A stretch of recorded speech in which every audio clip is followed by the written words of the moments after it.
어디 계세요?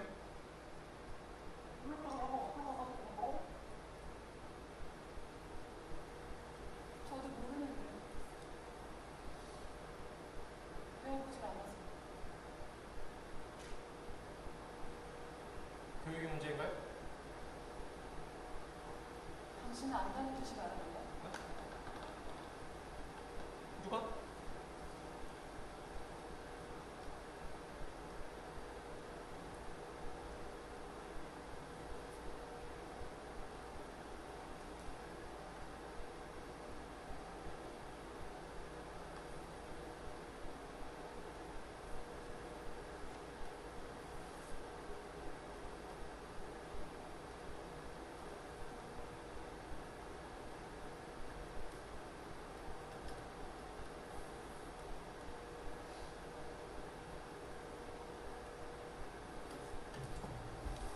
이럴 때가 반복되지? 이제 충분한 것 같은데요? 이만하면 됐습니다. 이만하면 됐다고요. 그래요? 네. 그래요? 그래요? 그럼 제 의도랑 틀립니다. 틀렸어요. 이만하면 됐습니다. 잠깐만요. 충분한 것 같은데요? 아니, 잠깐만요. 충분한 것 같아요. 조금만요.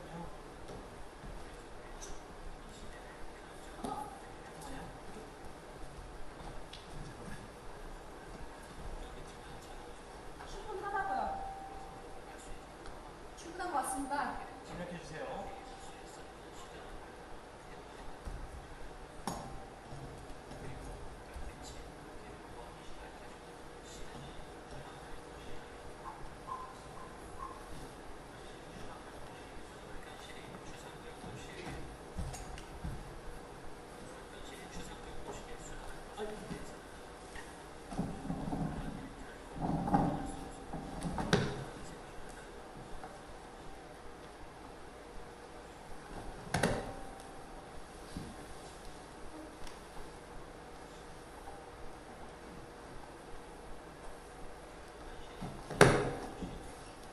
당시에 제안하는 건 의미가 없잖아요.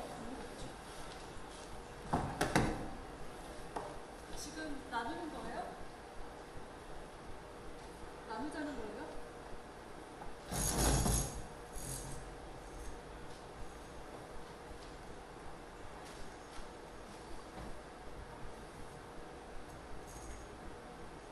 그게 그렇게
하차하신다. 아, 하차하신다.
조촐합니다.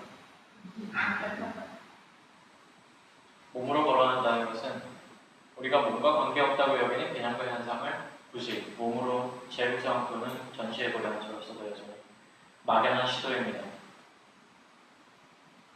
저는 인간이 벌이고 겪는 모든 일이 몸 없이 불가능하고 최종적으로 인간사를 결정짓는다고 믿어왔습니다. 이 믿음이 가장 왕성할 때 저는 몸으로 어떤 대상도 접근 가능하다고 생각했죠. 예를 들면 음식산업, 가정폭력, 섹스, 젠더 가치, 몸과 직결되는 행위를 포함해서 정치, 역사, 법, 국가, 이념, 경영, 주식회사, 공기경제, 인터넷, 자본, 교육과 같이 몸과 직접적으로 상관없을 법한 개념들도 떠올렸습니다.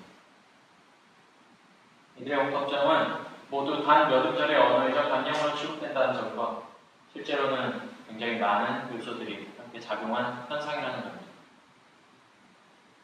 그리고 여기서 저는 특별히 몸이라는 요소가 빠지지 않는다는 공통성을 주장하는 겁니다. 이런 사회적 이슈들은 예술가를 유혹하지만 저는 철저히 외면해 왔습니다. 왜냐하면 이런 주제에 접근하는 개인은 되게 피폐해지게 마련이거든요. 그것들을 대면할 때 아주 멀미난 부조리들을 보는 것만으로도 고역이지만 아무리 애써도 나는 어찌할 바를 모른다는 결론, 즉 패배감이나 좌절감을 참을 수 없는 거겠죠. 그래서 이전까지는 나의 일상, 나의 일에 직결된 불만에서 연장시킨 행복 추구가 주된 주제였습니다. 몸은 무엇이고 어떻게 받아들여야 하나? 이 몸이 내 건데 어떻게 받아들여야 하냐가 좀 거죠. 움직임이란 뭔가? 기존의 예술과 나의 예술은 뭔가? 무대란 뭔가? 보거나 보여준다는 건 뭔가? 작업적 유희는 어떻게 실천해 온다는가 같이 소위 예술 담론 같은 것들이 주된 관심사였습니다. 이런 걸 연구하고 대안을 찾아야 업자로서는 일도 더 잘하고 개인적으로는 내 삶에서 좀 더 잘 살지 않을까라는 생각 때문인 거죠. 먹고 사는 게 빠듯한 예술업계도 그렇지만 최근 생존이라는 말은 사회 전반적으로 누구에게나 그 입에 오르내렸습니다. 그런 와중에 개인적, 사회적 가치관이 모두 마비될 뻔한 사건이 한국에서 한 번 더 벌어졌습니다. 이번엔 여느 때와는 달랐습니다. 누구도 그걸 간과하거나 흘려보내지 못했죠. 그 달라진 분위기만큼 먹고 삶이라는 생의 단어들은 다시 한번 굴욕적으로 뭉개졌습니다.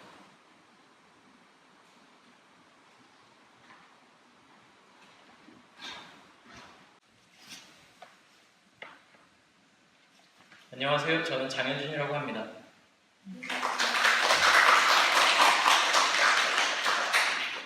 몸으로 거론하기라는 오늘의 주제를 2015년 동료들과 함께 제작한 재난을 보는 몸과 부경꾼처럼 곁에 했다 이 두 공연을 사례로 여러분과 이야기 나눠보고자 합니다. 재난이라는 거대 현상을 다루기 위해서 저는 우리를 제안했습니다.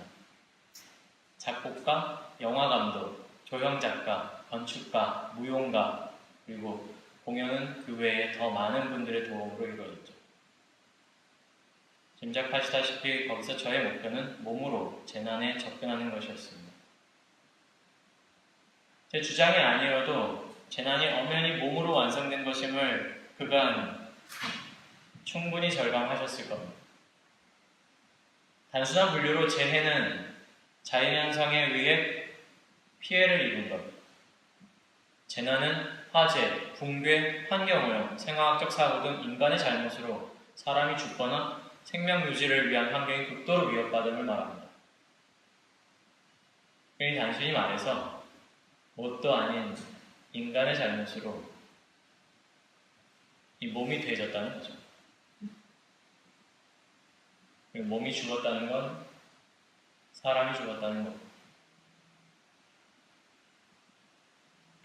오해하실지 모르지만 몸은 정신 위에 있지 않습니다. 물론 정신도 그렇습니다. 그렇지만 정신은 오랜 세월 몸 위에 군림하려고 해왔죠. 일례로 우리가 몸을 쓴다 하죠. 무용 쪽에서는 저 친구 몸 참 잘 쓴다 그럽니다. 내 몸 가지고 내가 마음대로 하겠다는데 이건 너무 상관인데? 소유권에 대한 주장이죠. 또 이게 전이 되면 우리는 사람마저 갖다 쓴다고 합니다. 유능한 인재를 원한다. 조직을 위한 사람으로 된 재료를 말합니다. 이건 마르크스가 해석한 자본사회의 기본인 자기노동의 소유권을 굉장히 오독한 결과인데요. 노동력과 노동자는 엄연히 다른데 제국주의 식민시대 산업사회로부터 사람을 숫자로 전환하는 사상에 우리는 줄곧 합의되었습니다. 나는 합의하지 않았다 라고 억울해하셔도 소용없습니다. 효율 때문인 이 합의로 많은 일이 벌어진다고 봤습니다. 제 언급으로 짐작하실 그 사건을 계기로 고작 수십 년간의 제 삶에서조차 아주 무수하게 벌어진 재난들을 하루하루 떠올립니다. 거기서 제가 기억하는 공통된 사실은 사건들이 벌어질 때마다 사회에 영향력이 있다는 분야들은 모조리 아주 경쟁적으로 거기에 개입해보겠다, 그리고 그걸 해결해보겠노라고 달려드는 모습이었고 하나같이 실패하는 모습이었죠. 하지만 이렇게 무수한 실패들 거쳐서야만이 아주 더디게라도 나아가는 사회의 모습이고요. 경제가 재난을 말하고, 통계가 말하고, 보험이, 법이 말하고, 과학이 말합니다. 범죄 심리가 말하고, 윤리, 정치가, 국가, 교육, 그리고 역사가 말합니다. 근데 과연 예술은 여기에서 어디에 있냐 하는 거죠. 앞서 말씀드린 대로 제 관점에서 재난은 몸의 현상입니다. 근데 아무도 몸에 대해서는 얘기하지 않아요. 저보다 수십 년 앞서서 몸으로 연구하고 공부하고 작업하고 밥 벌어먹고 사신 분들은 다 이제 어디 가셨나. 그리고 나는 왜 가만히 있는가. 몸은 지금도 이 사회에서 무수하게 죽어가는데 이 사건을 얘기하는 방식은 철저히 몸을 뺀 나머지입니다. 사건의 당사자가 될 수도 있다는 두려움은 일상을 순간순간 갉아먹고요. 언젠가는 내 차례가 온다. 내 차례는 이미 내 옆에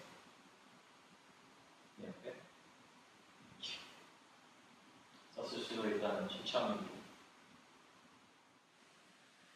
요점은 예술로 재난사회에 개입하고 싶다. 그래서 관객, 사람들, 사회 구성원들에게 더 많이 보여주고 반응을 불러일으켜야 하지 않는가. 그렇게 내 욕구에만 집중하지 않고 공동체적 필요를 위해서 일하니까 좀 더 당당하게 임금을 요구해도 되는 건 아닌가 생각하는 것도 자연스럽습니다. 저희가 뭔가 이상함을 느끼실 겁니다.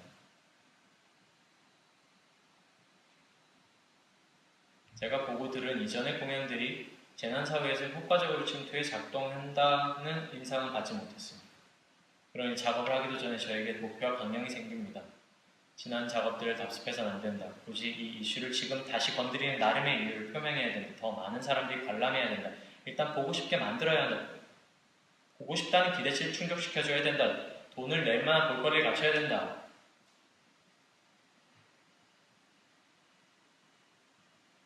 사람들은 이렇게 얘기합니다.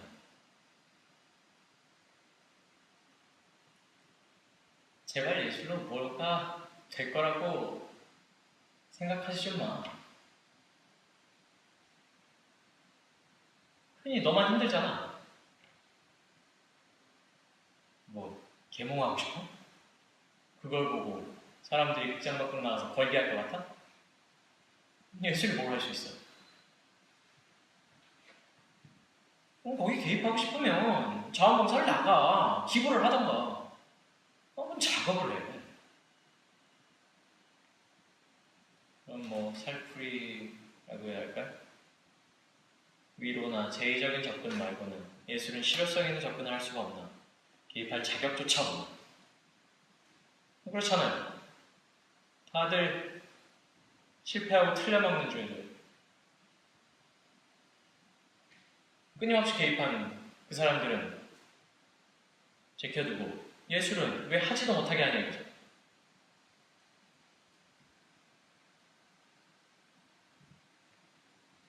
근데 동료들은 또 이렇게 얘기하죠. 야, 그런 생각 가지고 언제 어떻게 작업하냐? 그냥 사람들이 뭐라고 하든 네가 하고 싶은 얘기를 해. 이래갖고 무슨 작업을 언제 어떻게 해? 이렇게 강박들이 꽤나 끊이지 않던 과정 속에서도 불구하고 마무리된 그 공연에는 참 많은 분들이 찾아와 주셨죠. 어찌 보면 당연하고 하지만 저에게는 좀 아이러니한데요.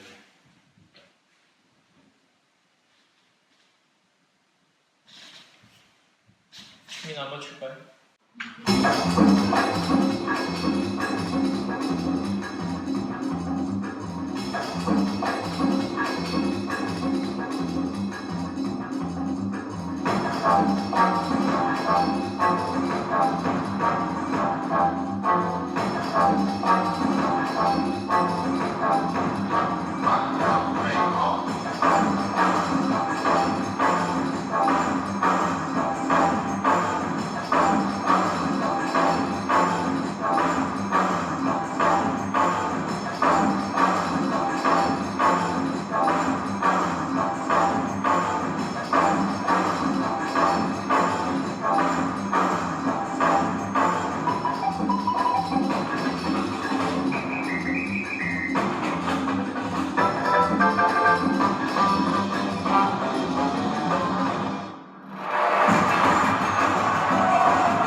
네. 이 순간이 되면 확신은 항상 풀어집니다. 저와 여러분들이 그걸 못 느껴요. 뭘 못 느끼냐면 죽음을 못 느낍니다.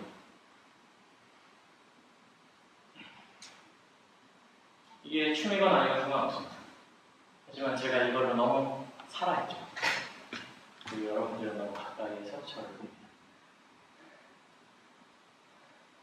제법 생으로 충만한 시간입니다.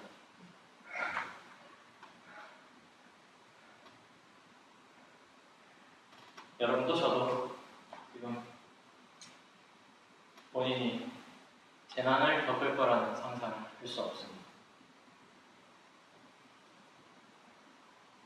작업을 한창 하던 2015년 창백산 시리아의 국가기금사업의 최종 오디션에 참가하게 됩니다. 오디션을 보고 난 심사위원들은 이렇게 얘기합니다. 네. 장현준 씨, 그러니까 이게 무용 지원 사업인 건 알고 지원하신 거죠?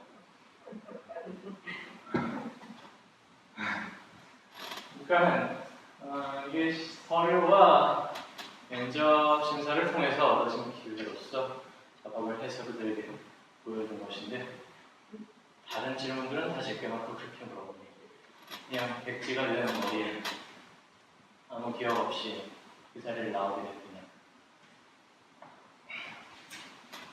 그것과는 달리 굉장히 마음에 많이 맺힌 게 있나 본데요.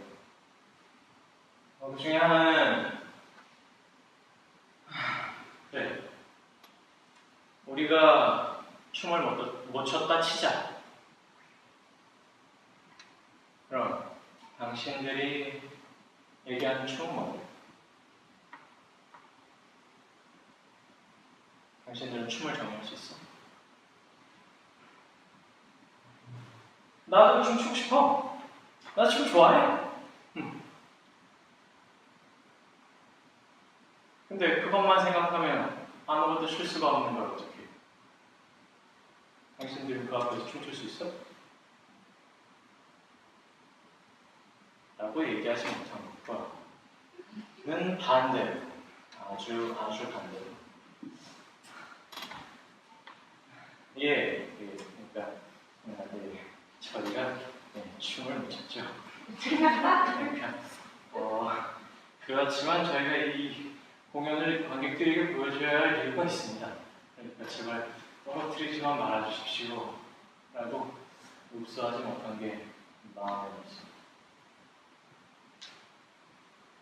물론 전적으로 이 부분에 대해서만큼은 아무도 저를 비난하지 않습니다. 오히려 참 그러지 않길 다행이다 라고 얘기하죠.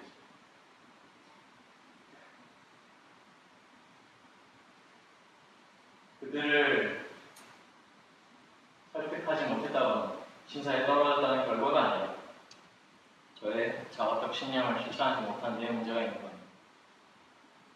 어쨌든 저는 제가 가만히 있었던 이유를 스스로에게 납득시켜야 했고 증명해야 했어요.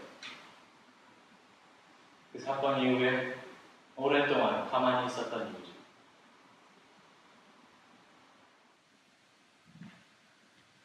예를 들면 이런 겁니다. 넌 가만히 있었던 게 아니지? 그치? 기다린 거지? 그럼 뭔가 해낼 거지? 라고 저에게 강요하는 건데, 작업적으로 보자면 많은 작가들이 그때까지 피해자에게 이입하거나 사건 자체를 묘사하는 식의 작업을 했다면 다른 방식으로 다른 지점을 짚음으로써 다음 스텝을 좀 제시해야 되는 거 아니냐, 그런 거죠. 그래서 채택한 것이 즉흥이었습니다. 그때로부터 지금까지 우리 각자의 몸을 통해서 우리가 뭘 하고 있고, 그래서 어떤 입장 또는 어떤 존재였냐, 그리고 그걸 자각하면 우리는 이제 뭘 할 수 있냐, 사건의 당사자가 아니라 나에게서 출발한 재난으로 접근하는 가능성입니다. 첫 번째로, 아무것도 안 한 것 같지만 우리가 몸을 가진 이상 절대로 그럴 수가 없다는 사실이에요. 이게 가만히 있다 치죠.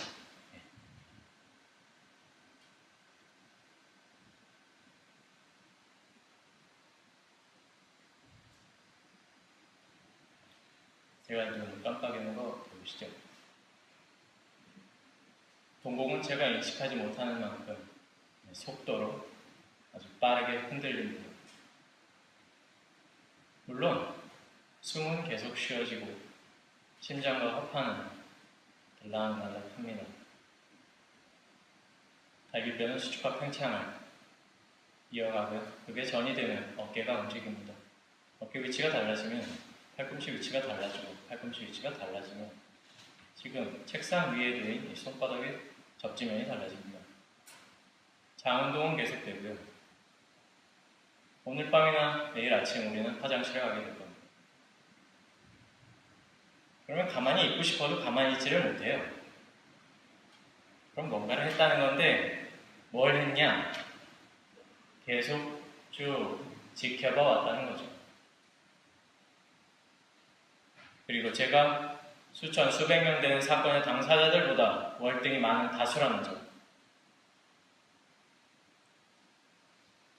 이렇게 나는 보편적, 객관적 경험을 했다라는 걸 알았습니다. 우리 목표는 구경을 하는 내가 몸을 통해서 주체로서 재난이라는 현상을 인지하는 나를 무대 위에서 다시 몸으로 발현하는 그 모습을 관객에게 보여준다. 이런 취지였죠. 이제 모든 순간이 즉흥이고 실시간 연출이기 때문에 공동 연출 체제가 되는 겁니다.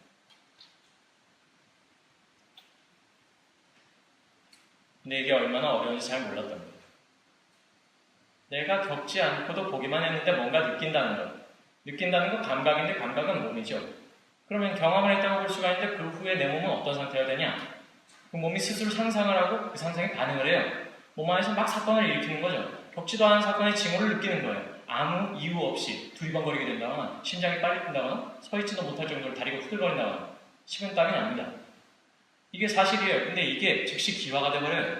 잘 기록할 수도 없고 복귀하기도 힘들어요. 그리고 경험들이 다시 기억하지 못할 만큼 아주 끔찍함인데 뭐 그런 걸 다 떠나가지고 그 움직임을 찾아서 계속 반복한다고 치죠. 처음에 10번째, 100번째 했을 때가 달라. 그러면 그걸 용인해야 즉흥이 되는데 또 예를 들면 첫 번째 느낌이 너무 좋은 거야. 그러면 그걸 고수하고 싶은데 그걸 고수하게 되면 즉흥이 잘 되질 않아.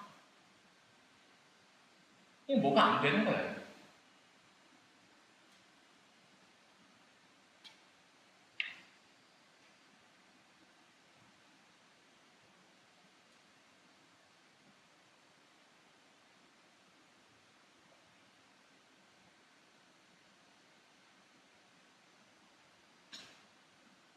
보세요. 나는 어떤 상태인가, 뭘 할 수 있는가를 부단히 감각하려고 합니다. 하지만 너무 많은 것들이 느껴져요. 우리 무대 위에서 많은 것을 할 수 있습니다. 하지만 그 중에 한 가지를 선택할 단계를 짧은 순간순간 일일이 찾고 확신할 갖기란 너무 힘들어요. 몸을 움직여서 뭘 해야 되는데 몸이 멈추는 겁니다. 그러니까 지푸라기라도 잡는 심정으로 무슨 일이 있어도 하지 않겠다고 선언했던 재현과 표현의 힘을 좀 빌려보자. 일단 뭘 해야 할지 몰라도 생각이 없어도 우리의 몸은 움직일 수 있다는 가장 단순한 사실로 돌아가죠. 그리고 거기에서 다시 시작하자는 거였죠. 초기에 작업 구상을 하기도 전에 사건에 결부된 자료들을 무작위로 수집했었습니다. 그 폴더를 이제 다시 훑어보게 됩니다.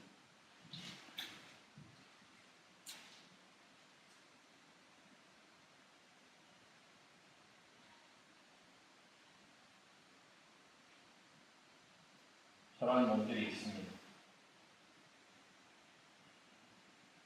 발을 하늘로 뻗고 얼굴을 감싸거나 눈을 가리고 어디가 기대어 말을 하고 얼굴을 찌푸리고 들쳐본 후에 코를 막고 걷습니다.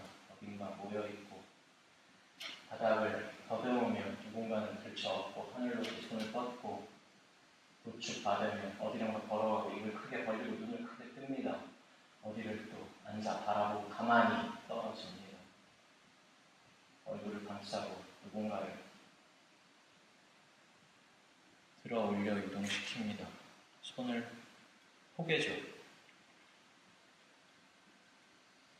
이런 정보들을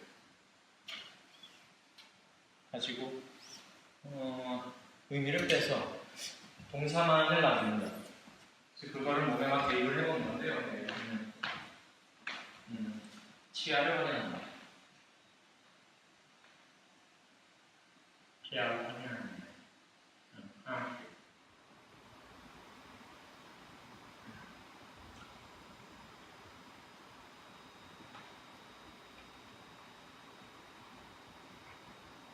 자, 확인하느냐?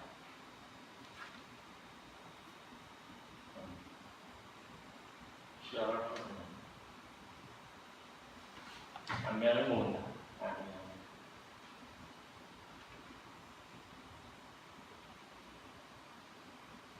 앞면을 모은다.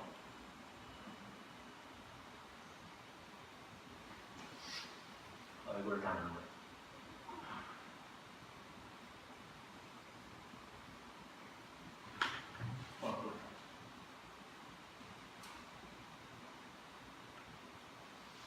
얼굴 당면다. 떠.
눕습니다.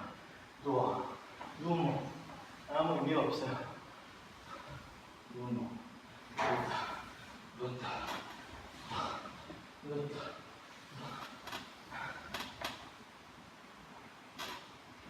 누워.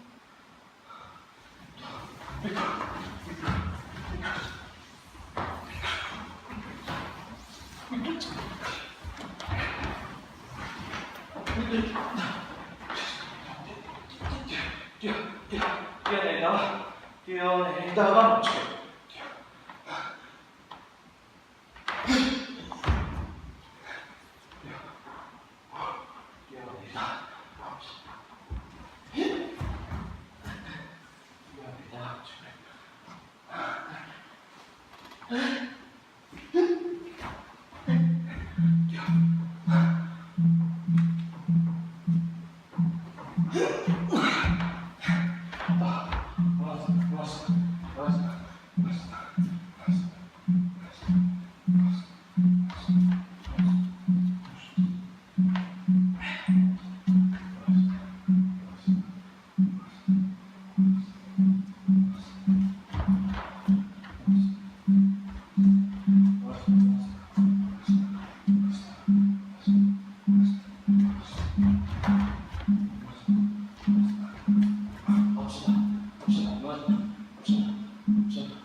무작정 나를 감각하겠다 라고 했던 그때 때와는 달리 아무 의미 없는 이 동작들을 반복하면서 더 많은 의미가 구석됨을 느낍니다. 역시 동작은 의미를 담는 그릇이 될 수 있다는 가능성을 느낍니다.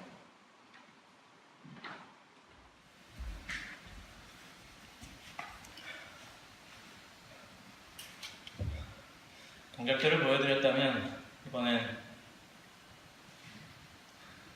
이런 자료들을 추상적인 문자 기호로서 좀 무겁긴 하지만 먼지처럼 던지고 싶은 생각에 노래나 랩처럼 만들어 본 걸 들려드리겠습니다.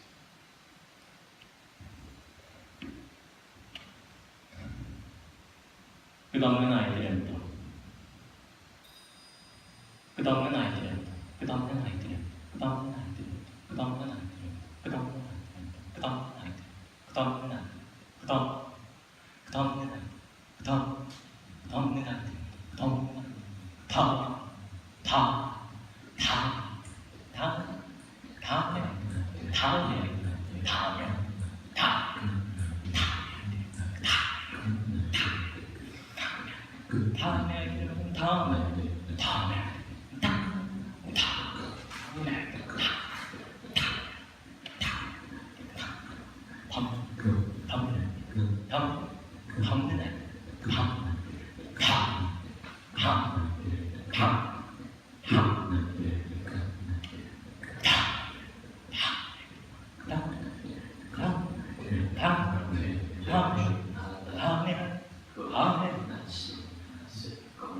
이렇게 줄 알았다면 그 아이를 낳지도 않았을 겁니다. 이렇게 될 줄 그 아이를 낳았을 겁니다. 이렇게 될 줄 그 아이를 이 아이를 낳았다 적게 않았을 겁니다. 이렇게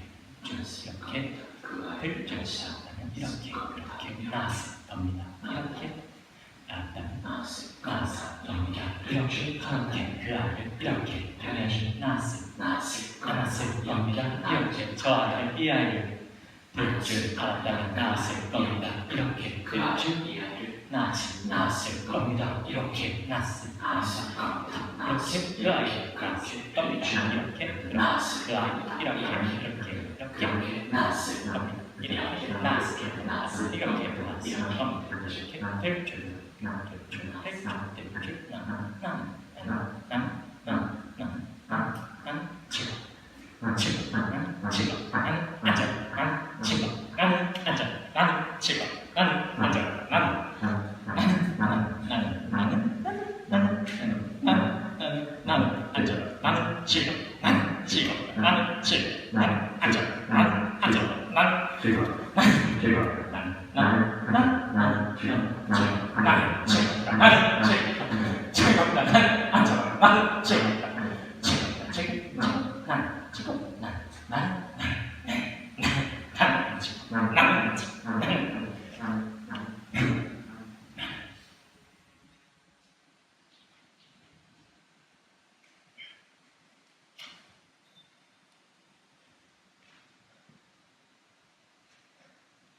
정보를 분석하지는 않습니다. 차용하는 우리들의 양상을 지켜봅니다. 그렇게라도 즉흥의 지점을 놓지 않으려고 했는데요. 단순한 움직임을 반복하는 동안 느껴지는 몸으로 다시 상상하게 된 새 가능성을 또 다시 몸으로 이어가면서 나의 자각으로 순환하는 것. 그러니 이게 단순한 재현, 표현이 아니고 그걸 통해서 재현하는 구경꾼, 그렇지만 재현하지 못하는 구경꾼이죠. 이입하려고 하지만 이입되지 않는 구경꾼, 말하는 구경꾼이죠. 현장이 아닌 화면 속의 구경꾼, 무대 위의 구경꾼입니다. 이렇게 태도는 정해졌지만 여전히 문제는 많습니다. 너무 감각적으로 작업하니까 오기에 동기나 본질에 가까우고 흥미가 떨어진 소스들, 매력적이지 못한 것들부터 폐기되는 거죠. 더불어 우리가 동작을 통해 자기를 자각하고 새로운 몸에 도달하는 것에 실패한 상황도 굉장히 많았을 겁니다. 그건 연출가로서 창작자들에게 어떤 목표를 가지고 움직이자는 명확한 정보를 공유하지 못한 탓입니다. 이건 여지없이 모호한 몸을 방치한 것이고 관객들은 이걸 놓치지 않았을 겁니다. 그럼에도 사건을 더 철저하게 분석하고 해석하지 않았던 이유는 우리의 일이 결국 통합이고 이건 완벽한 논리가 보장해주지 않는다고 믿었기 때문입니다. 언어의 영역이 아니라는 거죠. 그래서 논리와 팩트보다 눈앞에 펼쳐지고 있는 저것을 보고 있는 내가 지금 뭘 느끼는지 잘 자각하는 게 관람에 있어서 더 효과적이라고 생각합니다. 우리는 언어 체계와는 전혀 다른 방식으로 서로의 공통사를 이란 특정 장소에서 누군가는 준비한 것을, 누군가는 준비된 틀 안에서 뭔가 느끼려고 자발적으로 모인 거니까요.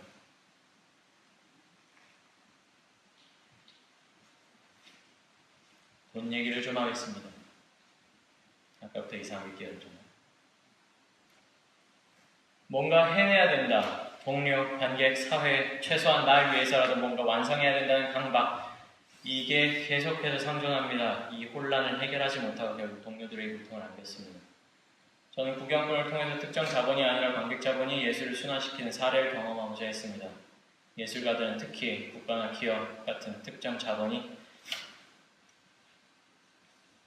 자기 작업과 삶까지 의존해 가는데 이렇게 하지 않으면 평생 본업이 아닌 추가 노동을 해야 합니다. 끝없는 소모와 경쟁을 요구하는 환경. 그래서 관객들을 대상으로 하는 공연을 만들고자 한 것인데 이때 오류가 있었죠. 바로 관객과 대중을 구분 못했던 겁니다. 고작 하나의 공연으로 모두를 충족시키겠다는 허황된 목표가 그것입니다. 과정, 내연의 성과는 무시되고 완성과 흥행, 결과에만 혈안이 되었습니다. 그래야 우리의 일에 적절한 보상이 보장된다고 믿었습니다. 흥행도 처음엔 사회의 기능을 제대로 발휘하기 위해서 일단 많은 사람들에게 노출시키자. 그것이 목표였는데 본질은 흐려져서 욕망이 되어갔습니다. 돈을 위해서 작업의 기초를 흔들어버렸습니다. 그렇지만 지금도 공연과 자신을 교환하는 주체가 있다면 그건 관객이 되어야 하고 현재 그렇지 못하다면 언젠간 그렇게 되어야 한다는 생각에는 변함이 없습니다. 어쨌든 이런 실천을 염두한 구경꾼의 과정에서도 역시 저는 큰 희망을 얻지는 못했던 것 같고요. 공동 연출에서 단독 연출로의 전환, 거칠게 생략된 합의, 상업적 제작 방식을 취하고 부족한 예산 속에서 결국 보상할 수 없는 부당한 노동을 창작자와 스태프들에게 요구하는 측면이 없지 않았습니다. 맹렬하게 비난했던 타인의 행동을 나는 어쩔 수 없었어 라고 용인하고 합리화했습니다. 하루는 부상과 독감으로 고생하던 퍼포머들을 폭탄의 날씨에 난방도 잘 되지 않는 연습실로 불러 연습을 마친 후에 이렇게 얘기합니다. 여러분 투사입니다. 싸우고 있죠. 뭔가에 단단히 잊혔습니다.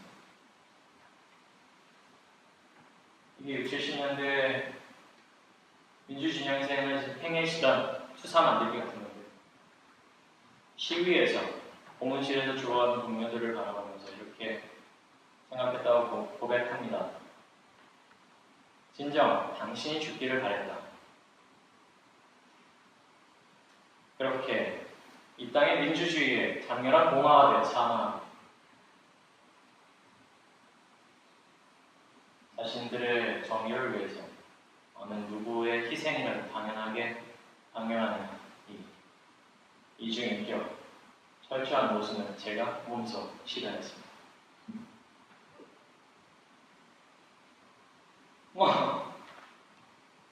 잘못된 목표를 세웠다고 생각하지 않습니다. 그렇지만 과정 속에서 왜 이렇게 됐는가 생각해본 끝에 한 가지는 우리가 극장에 있기 때문이 아닌가 하는 생각이 들었습니다.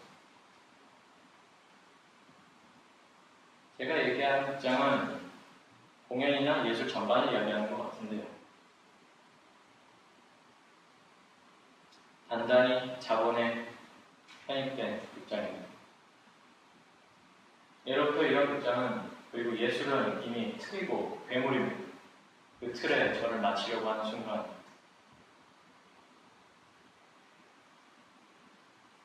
정신처럼 틀려버리는 거죠.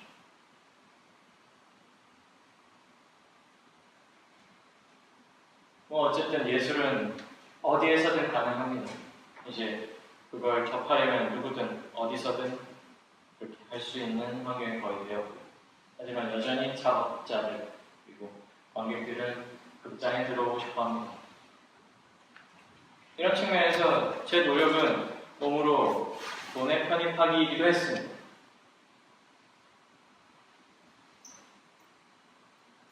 어쨌든 예술이 그렇듯이 애도 또한 어디에서도 가능하죠. 하지만 사람들은 여전히 애도를 하기 위해서는 뭔가 특별한 것이 필요하다고 이야기합니다.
이런 말을 들어보시거나 생각해 보신 적이 한 번쯤 있으실 겁니다.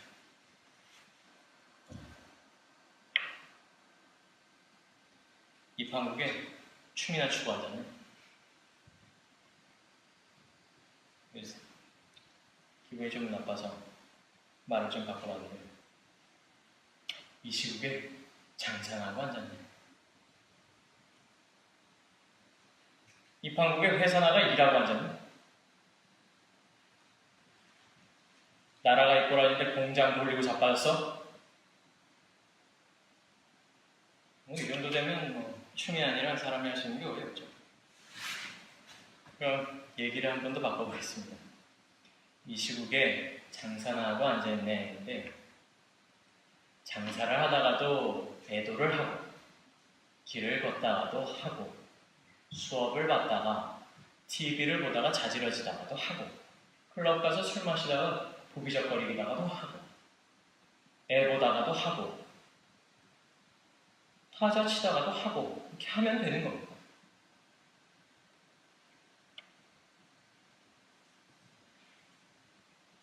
뭔데? 왜 지금 그런 얘기를 해? 산통 다 깨지게. 어울려? 그런 얘기가 여기서? 라고 하는 한계만 없다네. 근데 막상 출근 지하철을 한 번이라도 겪어보면 우리가 거의 애도할 여력도 없다는 걸 잘 알게 됩니다. 그럴 때마다 저도 지쳐간다는 걸 느꼈고요. 구경꾼에서 김명신 씨와의 듀엣은 물론 구성적 의도 하에 배치되었지만 더 근본적인 이유는 그 전 장면인 내려놓기를 한 직후에 저를 제발 누구라도 좀 안아주기를 바랐기 때문입니다. 이 동작은 내려놓기란 동사를 수행, 반복, 연습해보면서 나누는 것입니다.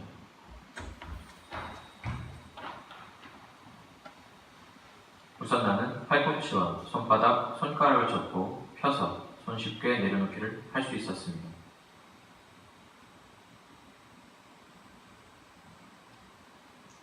조금 더 하다 보면 이 동작이 제가 원했던 바를 얻기에 부족하다는 것을 느끼게 되는데 그 중 하나는 가지고 있지 않으면 내려놓을 수 없다는 것입니다.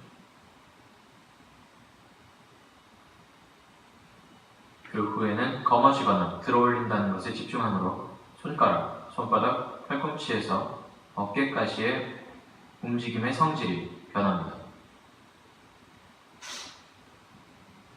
그런데 이 뭔가를 들고 있으려면 특별히 그것이 어딘가에 올려져 있지 않는 이상 바닥으로부터 들어올려져야 하지 않나 하고 생각하게 됩니다. 그래서 바닥으로부터 그것을 들어올리기 위해 무릎과 허리를 이용해 그것을 위로 들어올리는 데 집중하게 됩니다.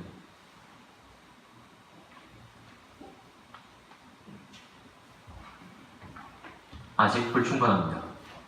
그래서 그 불만이 뭔지 느껴보기 위해 반복합니다.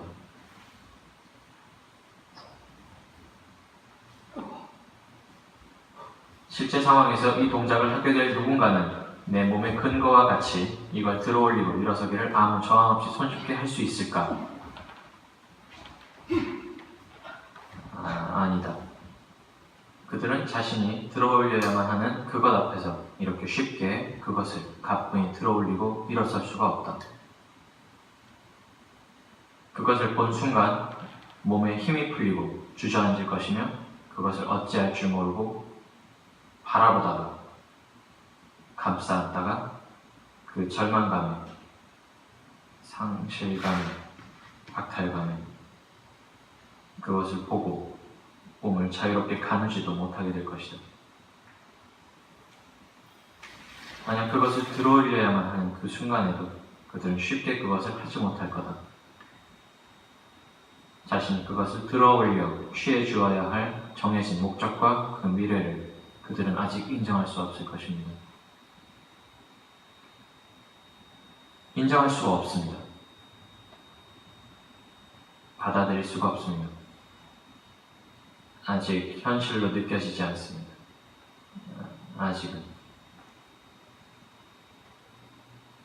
아직은 인정할 수 없습니다.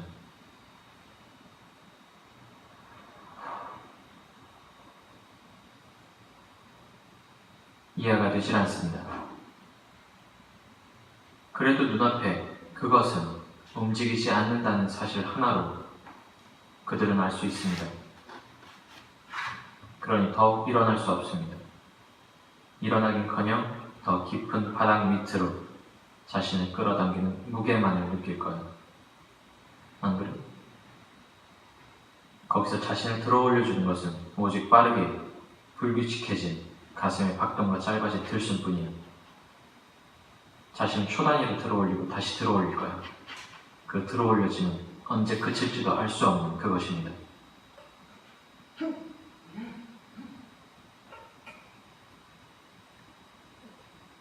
늘 그렇듯 가용 시간 안에서의 에너지가 다 소모되게 되면 탈진이라는 상태와 함께 멈추게 되지만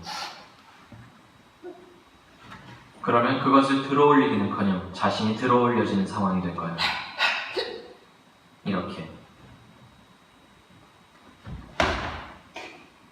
그래도 다시 본질로 돌아가 나는 내려놓기를 위해 다시 일어서야 돼. 그것 앞에 서야 돼. 다시 그것 앞으로 내 몸을 굽힐 거야. 그걸 들어올려 봐.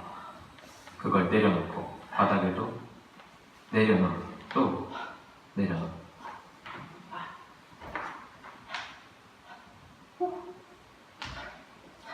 아직도 내게 남은 이 불충분은 뭘까?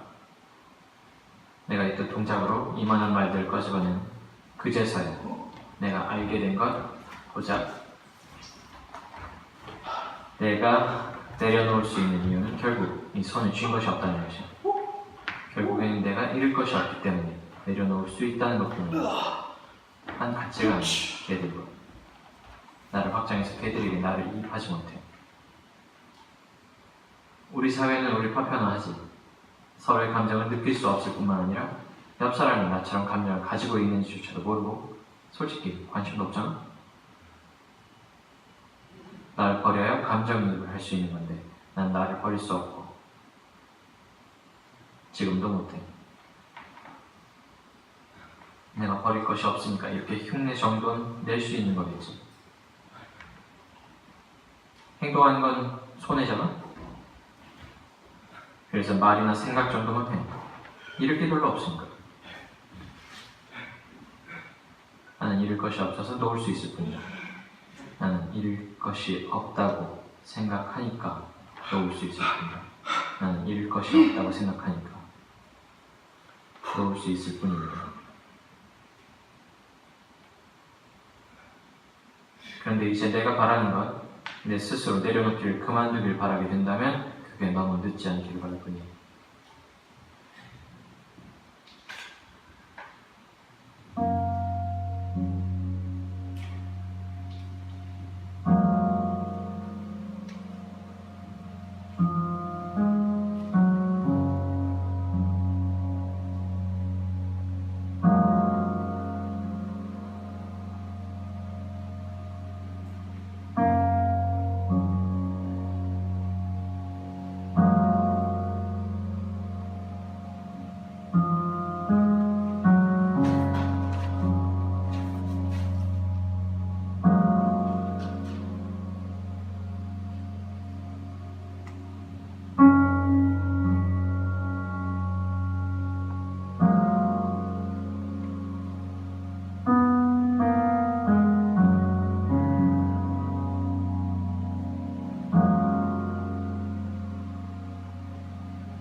근데 우리한테 그게 없어요.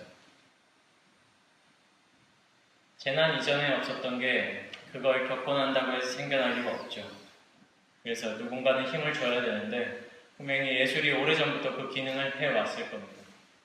답습하지 말아야 한다는 작업들의 힘을 새삼 느꼈습니다. 나는 구경꾼이면서 그런 나의 몸을 철저하게 따라가지 못하고 동료들을 밀어냈으며 작업의 과정과 결과 모두를 모호하게 만들었다. 이게 앞으로 어떤 작업을 해나가던 나의 과거를 미화하지 말고 미워하지 말고 기록하자는 목표에 부합하는 당시의 결론이었습니다. 하지만 1년 반이 지난 지금 다시 질문합니다. 난 대체 뭘 위해서 일했나? 결국 내게 남은 것은 가만히 있지 않았다는 알리바이일지 모릅니다. 나는 나와 사건 간의 이물감을 없애고 싶었을 겁니다. 자신이 사건에 개입하지 못했다면 조금은 안심하십시오. 그 무엇으로도 산자의 부채감은 사라지지 않습니다. 늘 그렇듯 저는 기득권 언저리의 안전 속에서 나는 할 만큼 했다 라는 면죄부를 자신에게 주는 가해자의 일부 전형적 수순을 밟았습니다. 그저 나도 피해자다, 내 책임이 아니다 를 입에 담지 않은 것만이 다행일 뿐입니다.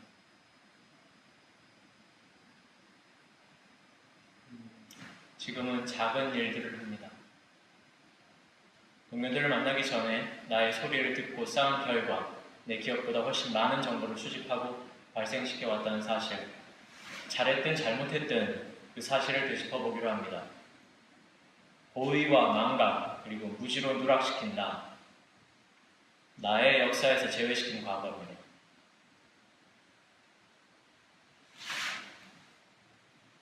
난 예술가로서 비극을 염원하진 않는가? 그게 아니라면 왜 비극이 사라져간다고 안도하면서 이제 무슨 얘기를 하지? 라고 당황하는 것. 하지만 우리는 과신만큼이나 자괴를 거두어야 합니다. 내가 바라든 아니든 삶은 고통이고 비극은 도처에 만연한데 나는 그저 제법 안락하다. 단지 나를 이렇게 더욱 명료하게 감각하고 정확히 가리켜야 합니다.